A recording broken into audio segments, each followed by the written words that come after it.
سيدنا الرسول محمد صلى الله عليه وسلم ثم إلى حضرات جميع إخوانهم من الأنبياء والمرسلين والأولياء الشهداء الصالحين من مشارق الأرض مغاربا ثم إلى حضرة جميع الأقطاب والأوتاد والأمداد ثم إلى حضرة سيدنا محمد وسلم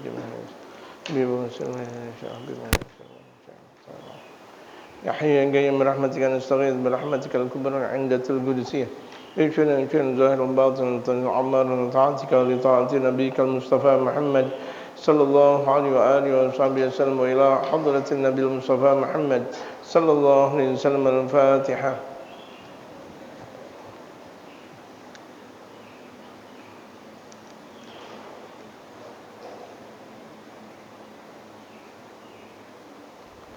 بسم الله الرحمن الرحيم. الحمد لله رب العالمين والصلاة والسلام على أشرف الأنبياء والمرسلين وعلى آله وصحبه أجمعين. أما بعد، وقد قال المؤلف رحمه الله تعالى وأدام النفع به وبعلومه في الدارين آمين. قال هو سيدنا محمد بن عبد الله بن عبد المطلب بن هاشم بن عبد المنaf bin Qusay bin Kilab. Ya, betul. Jadi kemarin kita sudah membahas bahwa Sayyidina Rasul Sayyidina Muhammad sallallahu alaihi wasallam mempunyai bapa Sayyidina Abdullah bin Abdul Muttalib bin Hashim bin Abdul Manaf bin Qusay. Nah, setelah bin Qusay yang terkenal bin Kilab. Di sini Al-Habib Umar dan beberapa banyak para ulama menamakan Kilab itu Hakim. Bin Kilab bin Murrah itu, bin Ka'ab bin Lu'ay bin Ghalib itu udah maklum.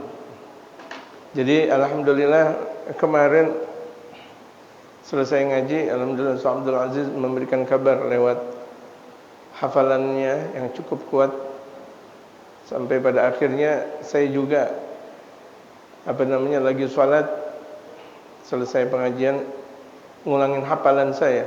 Benar juga, bin Qusay bin Kilab. Jadi ketemu dari hafalan ke hafalan.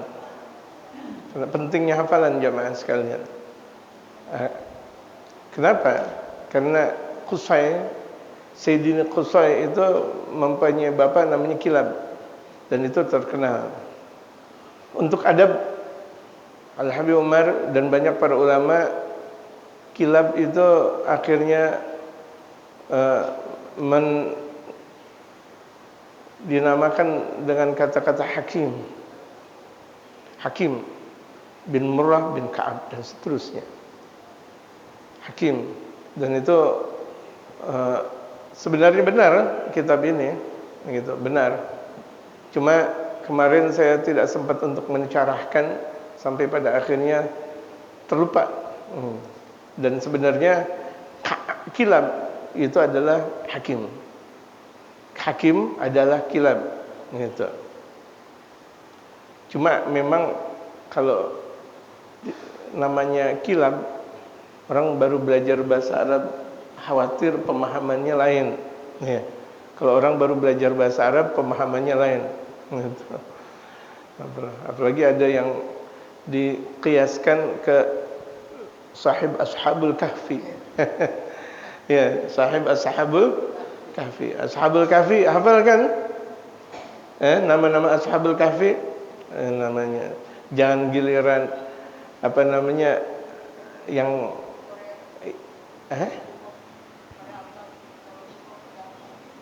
apa? Nama Korea. Nama Korea.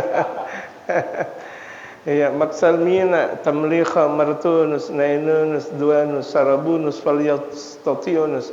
Emang nama-namanya nama-nama seperti itu. Karena ini kan di zaman-zaman sebelum Nabi Allah Isa alaihi salatu wassalam. Maksalmina, Tamlikha, Martunus, Nainunus, Duanus, Sarabunus, Falyastationus, Kitmir. Ini hafalnya kitmirnya doang. Ya. Nama Ashabul Kahfi-nya mana tidak dihafal. Hafal enggak jamaah sekalian? Enggak. Maksalmina, Tamlikha, Martunus, Nainunus, Duanus, Sarabunus, Falyastationus, Kitmir. Hafal? Ya, nanti di rekaman ada ditulis. Itu tawasul. Nama-nama Ashabul Kahfi. Kalau kita enggak mengenal tentang Ashabul Kahfi secara dalam, minimal namanya. Untuk seperti Nabi Allah Khadir alaihi salatu wassalam, dalam salah satu sabda Rasulullah, barang siapa yang menghafal nama Nabi Allah Khadir, dakhalal jannah, masuk surga. Baliya bin Malkan, nama Nabi Allah Khadir. Itu bukan Idir. Ini orang Betawi bilang Nabi Idir, Nabi Idir. Astagfirullah, Nabi Idir. Nabi Allah Khadir. Ya, Nabi Allah Khadir. Ya, kan banyak orang bilang Nabi Idir, Nabi Idir. Nabi Allah Khadir. Khadir itu khadar, hijau. Jadi kalau misalnya beliau ada di satu tempat, pemandangan langsung terlihat pemandangan yang cukup luar biasa indah panoramanya. Mudah-mudahan Indonesia kebanyakan didatangi Nabi Allah Khadir. Amin. Pemandangannya Masya Allah indah, indah lagi, indah lagi, indah lagi. Itu kalau Nabi Allah Khadir duduk aja di tanah lapang langsung berubah menjadi hijau. Dan Nabi Allah Khadir sampai saat ini ada. Nabi Allah Khadir alaihi salatu wassalam sebagaimana Nabi Allah Isa ada. Ya, saya tidak membahas tentang Nabi Allah Isa karena memang sudah ada kajian di sini tentang Nabi Allah Isa. Nabi Allah Isa masih ada di atas langitnya Allah Subhanahu wa taala, sebagaimana juga Nabi Allah Khadir. Tapi Nabi Allah Khadir itu ada di muka bumi. Itu Nabi Allah Khadir banyak mendidik para ulama-ulama yang pada akhirnya menjadi wali min auliyaillah. Jadi kalau para ulama dididik oleh Nabi Allah Khadir, bakal menjadi wali. Dan walinya itu wali Masya Allah, Masya Allah. Banyak sudah kejadian tentang betapa mereka para ulama dididik oleh Nabi Allah Khadir. Jadi kalau misalnya di Hadramaut itu ditarim, di Nabi Allah Khadir itu di hari Jumat selalu ada. Nabi Allah Khadir selalu ada. Itu konon di Masjid Ba'lawi, masjid di mana Sayyidina Imam Al-Faqih Al-Muqaddam Muhammad bin Ali Ba'lawi beliau meninggal dunia 505 Hijriah. 505 Hijriah Sayyidina Imam Al-Faqih Al-Muqaddam Muhammad bin Ali Ba'lawi, Allahu Akbar. Disebut dengan Masjid Ba'lawi atau Masjidul Qaum. Agung, masya-Allah. Sederhana tetapi sirrullah Subhanahu wa taala, masya-Allah, masya-Allah. Itu di pintu arah sebelah, kalau saya mengatakan sebelah kiri dari masjid, ya, dari pintu arah ke kiri, karena ada arah depan, arah kanan, samping, arah kiri situ. Itu yang pertama kali membuka pintu setelah salat asar di hari Jumat, itu adalah Nabi Allah Khadir alaihi salatu wassalam. Dulu saya masih belajar di Tarim, satu waktu mau ketemu juga dengan Nabi Allah Khadir alaihi salatu wassalam. Gitu. Cuma yang pertama kali keluar dari masjid, kan kita disunahkan oleh baginda Rasulullah selesai salat zikir dulu, ya kan? Selesai salat zikir-zikir dulu. Waduh, gitu. Alladzi yajibu hifdzu asma'i minal malaikati, yang wajib dihafal nama-nama para malaikat. Nama-nama malaikat. Kita sudah tahu bahwa malaikat ajsamun nuraniyatun, bentuk yang terbuat dari cahaya. Cahaya. Mereka pernah malaikat cahaya, padahal mereka semuanya terbuat dari cahayanya baginda Rasulullah Muhammad. Para malaikat itu semuanya terbuat dari cahayanya Nabi Muhammad. Dan bahkan seluruh alam ini, barat, timur, laut, udara, barat, timur, utara, selatan, semuanya, langit dan bumi itu semuanya tercipta dari cahayanya Nabi besar Muhammad sallallahu alaihi wasallam. Agung sekali baginda Rasul Muhammad sallallahu alaihi wasallam. Jadi malaikat itu tidak seperti kita, tidak juga seperti jin. Bentuk cahaya. Cahaya bagaimana? Kalau misalnya jin, api, beda antara cahaya dengan api. Mau dibilang apapun antara cahaya dan api beda. Gitu. Nah kita banyak komponen-komponennya, dari tanah, dari udara, dari air, itu kan, dari hawa atau disebut dengan udara. Itu banyak tuh komponen-komponen kita. Ajsamun nuraniyatun laisu bidzukurin wala inath. Malaikat itu tidak laki, tidak perempuan. Kalau ada orang mengatakan bahwa malaikat laki, maka munafik dia. Kalau ada orang mengatakan bahwa malaikat perempuan, kafir dia. Gitu. Kalau ada orang meyakini bahwa malaikat itu perempuan, kafirlah dia. Ada orang mengatakan bahwa malaikat itu adalah laki, munafik dia. Karena malaikat itu tidak laki dan tidak perempuan. Bagaimana kalau misalnya laki-laki? Waduh, repot kalau misalnya ke tempat manusia-manusia, perempuan-perempuan yang ada. Allah, repot. Dan jadi perbincangan yang sangat sengit. Bakal terjadi fitnah besar. Jadi Allah Subhanahu wa taala ciptakan malaikat la dzukur wala inas, tidak laki, tidak perempuan.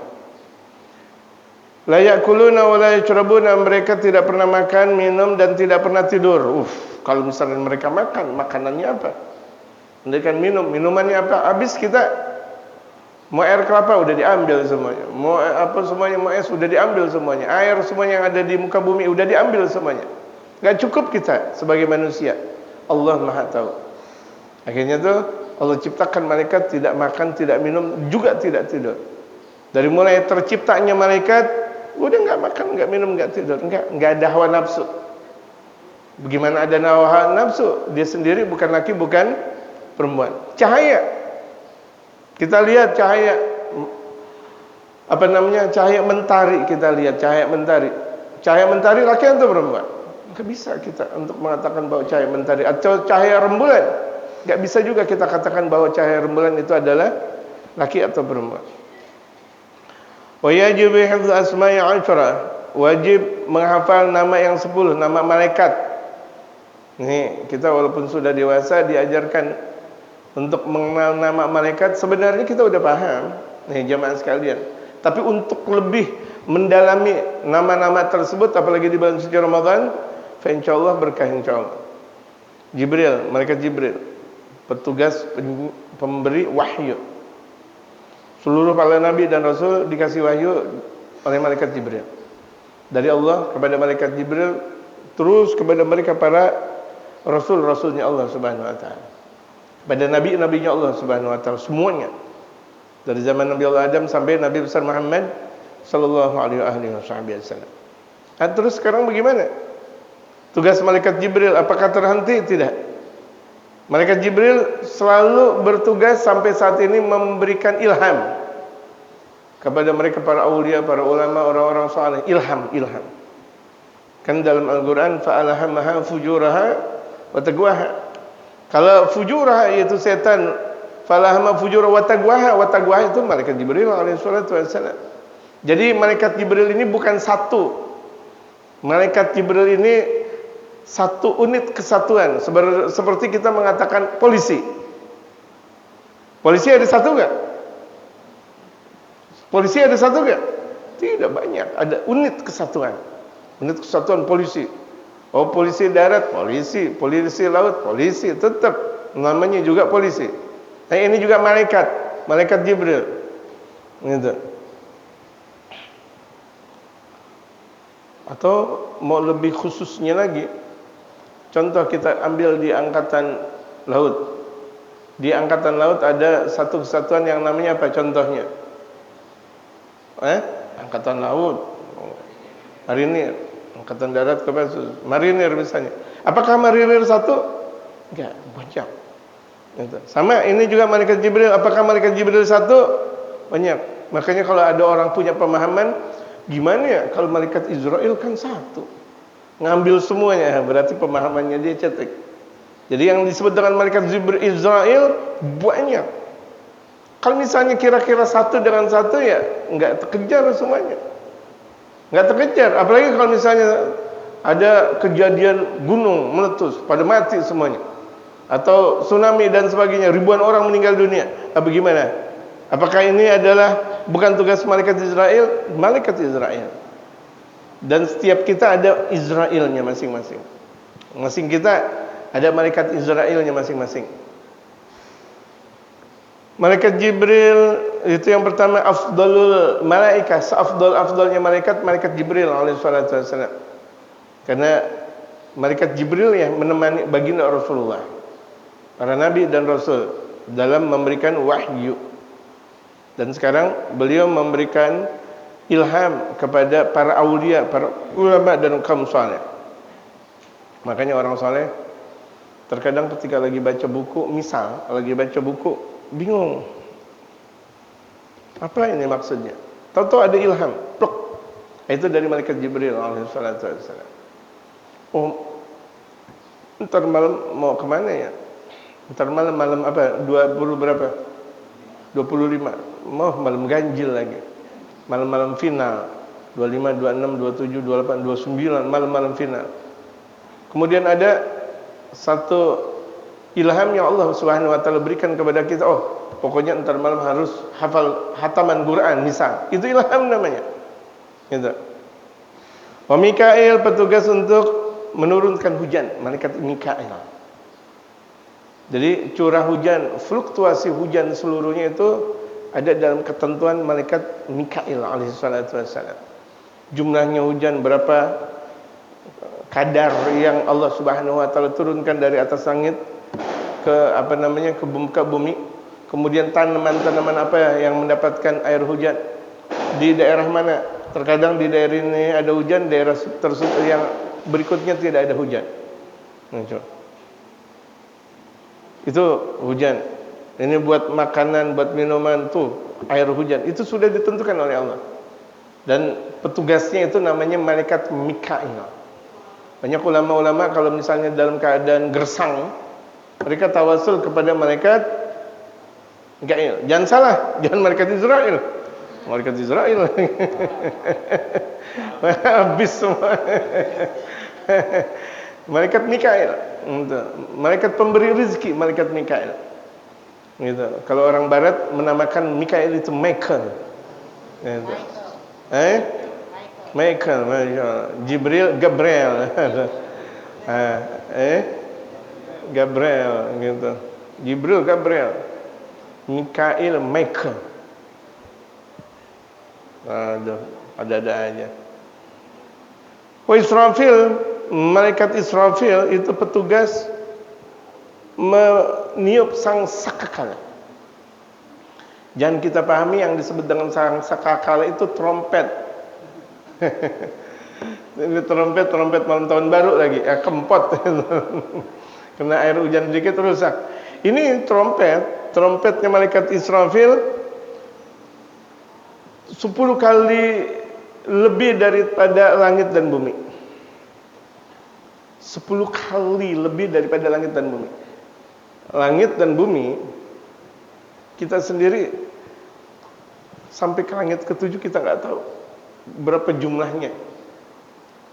Kecepatan cahaya yang ada di setelah langit-langit yang pertama, itu kecepatan cahayanya udah tidak mampu. Sampai saat ini, manusia sampai saat ini belum ada yang sampai ke langit pertama.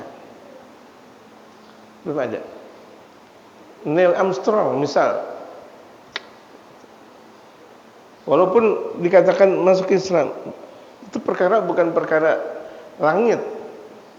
Ini langit pertama sampai saat ini belum ada yang didatangi oleh manusia. Dan manusia belum sampai tembus untuk sampai langit pertama.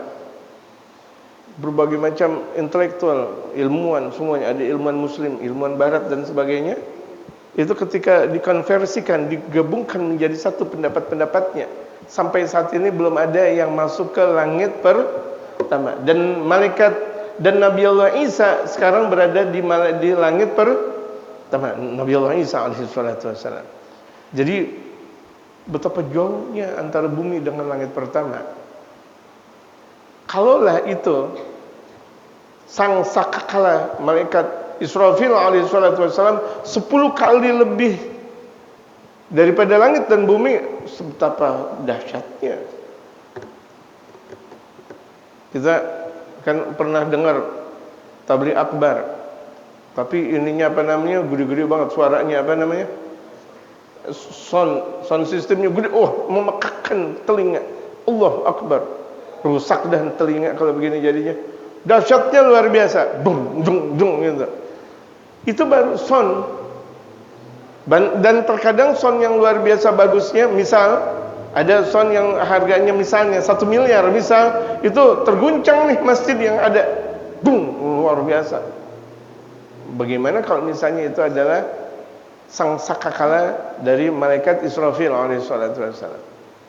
Jadi malaikat Israfil meniup 2 kali sang sakakala. Yang pertama, tanda bahwa seluruh alam akan hancur.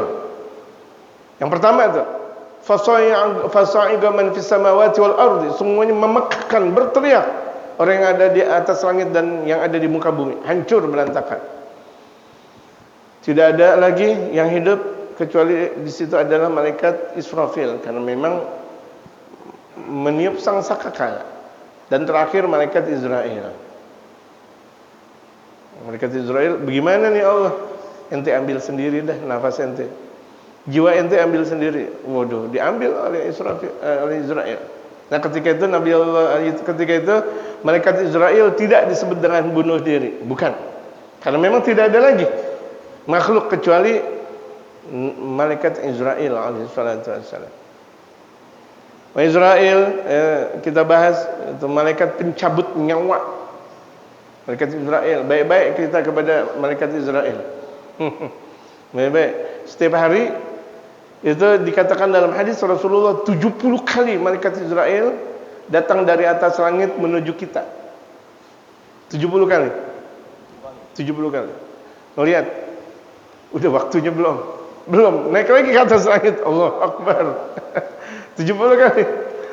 Kemudian kalau itu adalah 70 kali, sementara waktu di dunia 24 jam, tolong bantu saya. Berarti sejam berapa kali malaikat Israel datang ke kita? Bisa 3 atau 4 kali. Bisa 3 atau 4 kali. Nah, tadi itu kita dari subhanallah bihamdihi subhanallahil azim astagfirullah subhanallah, sekarang udah 5:30. Oh, udah berapa kali malaikat Israel datang ke kita? Fulan belum, naik lagi ke atas.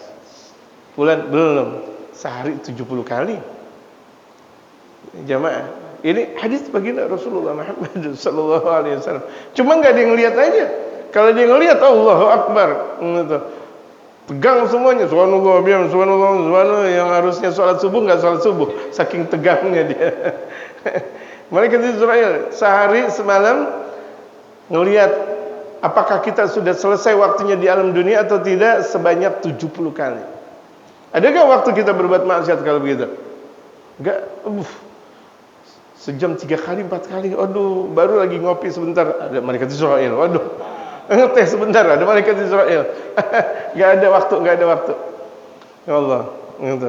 Nabi malaikat Israel. Makanya baik-baik kita sama malaikat Israel. Maksudnya biar kita meninggal dunia dalam keadaan husnul khatimah. Itu malaikat Israel melihat. Kalau misalnya kira-kira di waktu-waktu mustajab kita berada dalam hadirat Allah, itu biasanya kita bakal dimeninggalkan oleh malaikat Israel dalam keadaan husnul khatimah. Waktu-waktu mustajab beberapa menit sebelum subuh, beberapa menit setelah subuh, sekarang nih kita, beberapa menit sebelum maghrib, beberapa menit setelah maghrib, dan di akhir sepertiga malam. Itu 5 waktu yang sangat mustajab. Itu. Dan ba'dal asar, antara asar sampai maghrib, sebelum maghrib, ba'dal maghrib sampai isya, sebelum subuh sampai subuh, ba'da subuh sampai isyraq. Itu waktu-waktu yang sangat-sangat mustajab. Kalau itu kita pergunakan, fa insyaallah modal untuk meninggal dunia dalam keadaan husnul khatimah. Itu 5 waktu. Itu. Jaga.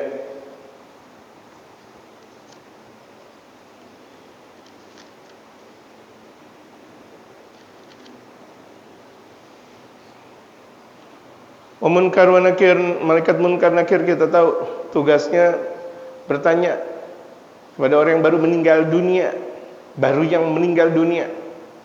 Ada sebagian orang ketika meninggal dunia enggak ditanya sama malaikat munkar nakir. Ada kejadian. Salah satu sahabat Rasulullah, Sayyidina Abdullah bin Abbas. Ini beliau sahabat Rasulullah, ahli tafsir. Sayyidina Abdullah bin Abbas ketika baginda Rasulullah tertidur di atas pelepah korma, baginda Rasulullah tidur di atas pelepah korma jamaah.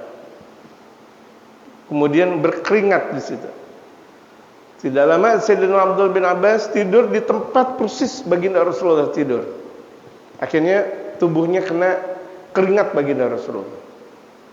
Masih itu Sayyidina Abdullah bin Abbas masih dalam keadaan kecil. Didoakan oleh baginda Rasulullah, Allahumma alimhu ta'wil, ya Allah ajarkan Abdullah bin Abbas, karena ini adalah sepupunya Rasulullah. Ya, jadi bisa untuk ke kamarnya baginda Rasulullah ketika itu masih kecil.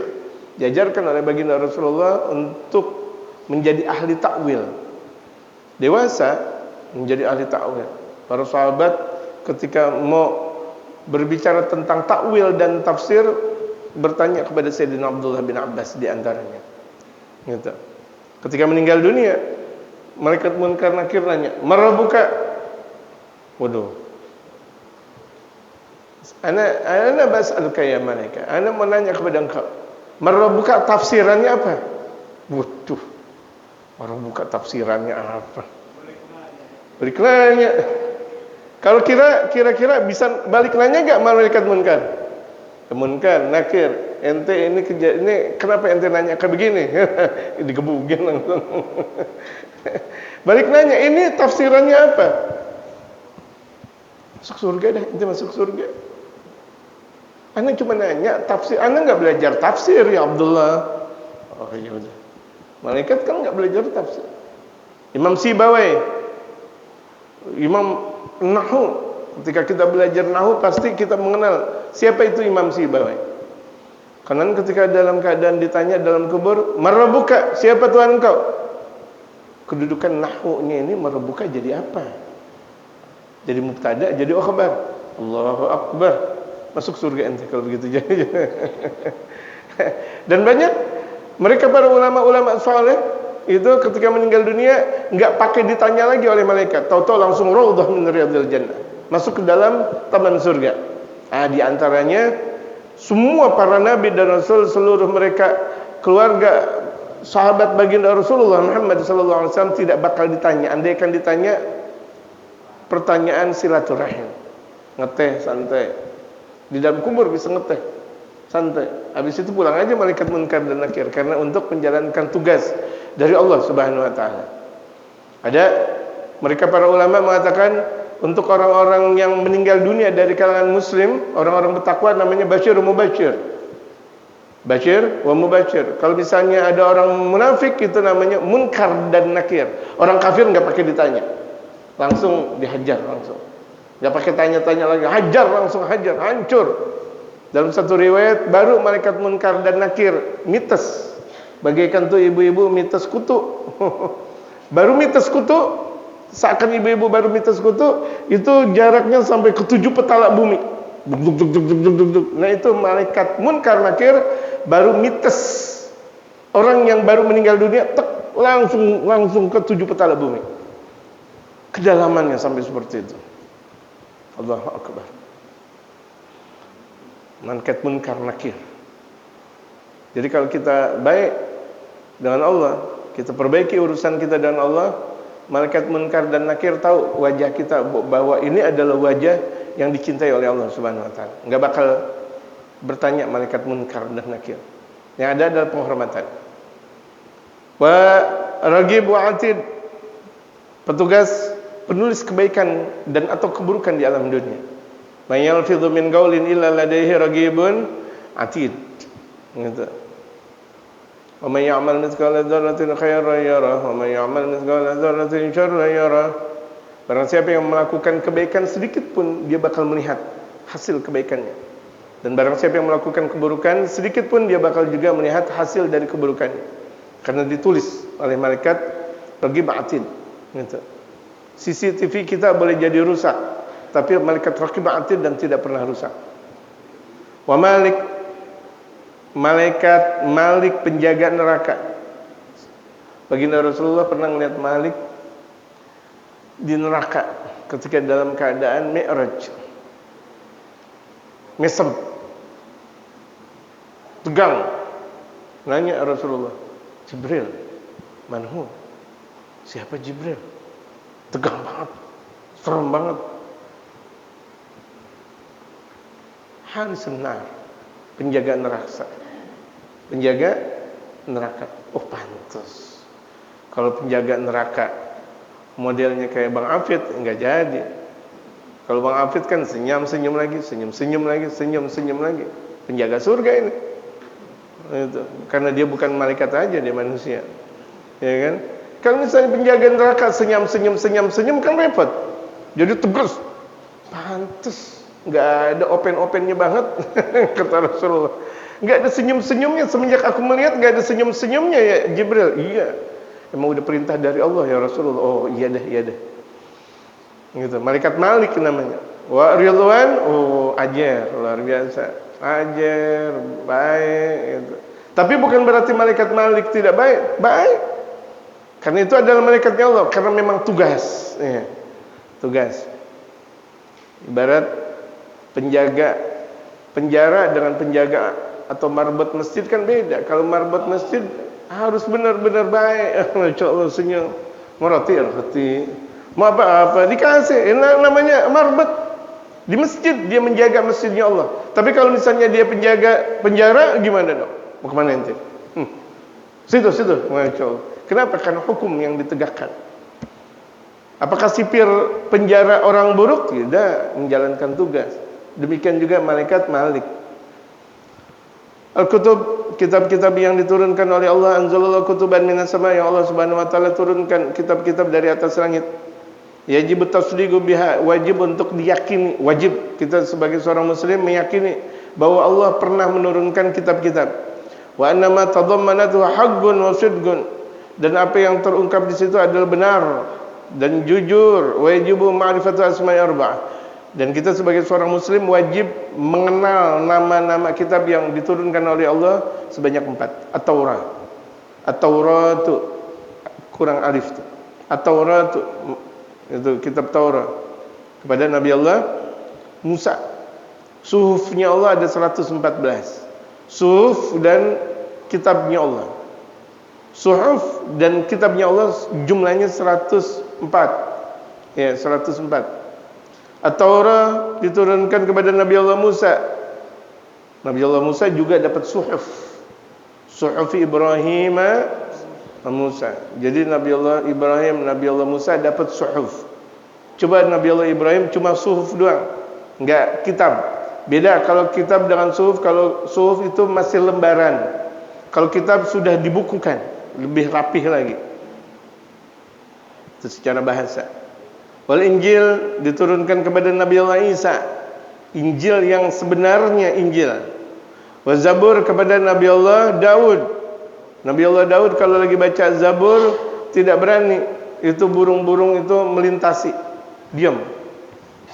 Makanya disebut dengan lu'lu' atau lu'lu' Nabi Allah Daud alaihissalatu wassalam. Banyak qari kita ketika mempelajari ilmu Nabi Allah Daud alaihissalatu wassalam, enggak, orang semuanya tercengang untuk mendengarkan bacaannya. Dulu di Kebayoran Lama ada seorang alim. Ada seorang alim. Ini dekat dengan kakek saya. Ki Abdul Karim namanya. Dekat sekali dengan kakek saya, dan kakek saya pernah berguru juga. Selain kakek saya berguru kepada Mu'allim Yasin bin Jabir, itu seorang alim besar Betawi. Guru Jabir itu guru dari guru yang ada di Gatot Subroto, Mughni, guru Mughni. Jadi guru Mughni pernah belajar sama guru Jabir. Nah, guru Jabir itu anaknya guru Yasin, guru dari kakek saya. Sangat dekat, kental sekali. Di mana ada gurunya, di situ ada kakek saya. Gitu. Kakek dari ibu, kayak Juchaud Sirih bin Ja'an, dekat sekali. Itu ketika Ki Abdul Karim baca Al-Quran, kereta enggak bisa lewat. Kereta kan di Kebayoran Lama itu dekat stasiun kereta api. Namanya ke stasiun kereta api Kebayoran Lama. Dan lintasan dari Kebayoran Lama menuju ke, kalau itu menujunya ke Banten, bukan ke Pasar Minggu, bukan ke arah Jawa, ke arah Banten. Pandeglang dan sebagainya, sampai ke Karangantu, gitu Banten. Saya dulu masih kalau ziarah ke Sunan Hasanuddin, Sultan Hasanuddin, ya lewat kereta langsung ke Karangantu, gitu. Itu dia. Ketika beliau membaca Al-Quranul Karim, kereta nggak mampu untuk berjalan. Diam aja udah. Masya Allah. Akhirnya beliau Sadaqallahul Azim, berangkat aja tuh kereta. Allahu Akbar. Kita kira-kira bisa kayak gitu gak? Waduh, repot juga. Kalau kita baca kayak gitu, kereta semuanya pada berantakan jadwalnya. Enggak, ini artinya Allah mau perlihatkan, inilah diantara hamba-hambanya Allah sampai kuatnya kereta aja nggak bisa jalan. Kereta nggak bisa jalan. Ada saya punya gurunya lagi di Banten. Waktu giliran mau berangkat haji, ditolak sama menir Belanda. Ente ditolak. Akhirnya diem aja tuh di pelabuhan. Tuh kereta, apa namanya, kapal maksud saya, kok jadi kereta, kapal layar, diem aja, rusak, nggak bisa bergerak. Ini guru-guru saya